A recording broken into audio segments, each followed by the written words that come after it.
Okay, so now that you have a good foundation of the different timings, now we're gonna start working toward our first two-handed cracking routine. And this is just gonna be based off of the slow figure eights, and we'll do the fast figure eights as well. So to go ahead and do this, if you don't know this already, learn the slow figure eight in each hand. So again, that just looks like this.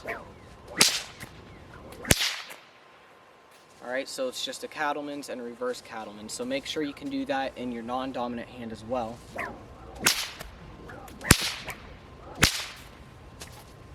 Alright, so basically, my approach when I learn routines is to go through this series of timings.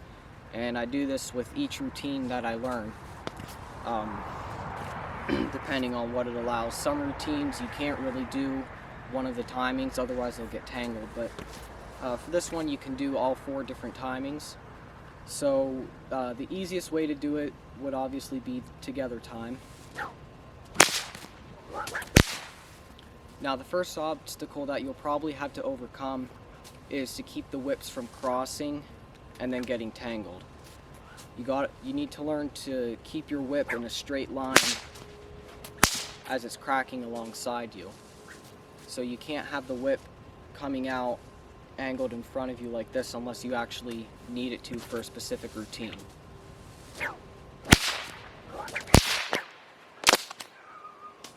You could see when my whips crossed, they didn't stay tangled, but they did knock each other, and you'll probably find out a lot of times that they'll want to tangle behind you when you pull it. They'll catch you in the back of the leg.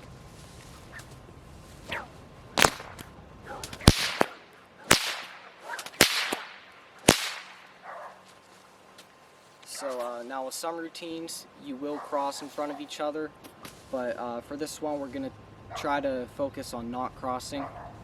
So once you have the together time, then you're going to do a slightly staggered, and I'm just going to go ahead and lead with my left hand.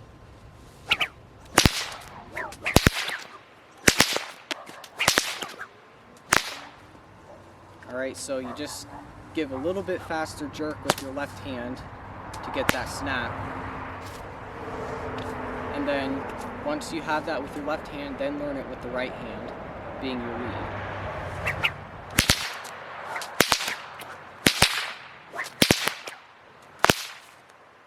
Alright, so once you have the slightly staggered time mastered with both left and right leading hand, then you can move on to the more staggered.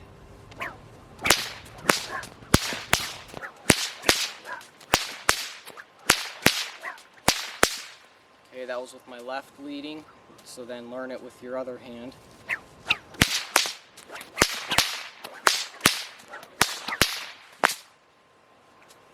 Alright, so once you master that, then you can do the balance time.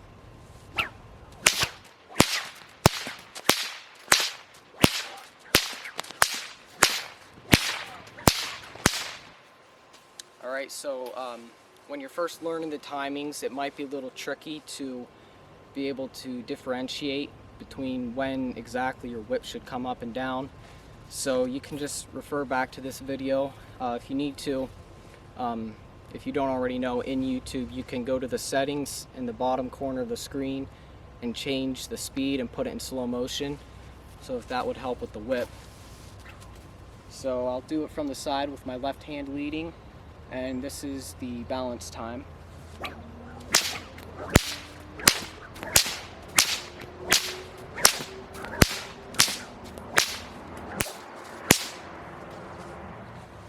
Alright, so go ahead and learn the different timings for the slow figure eight, and you're well on your way to learning some of the more complicated routines.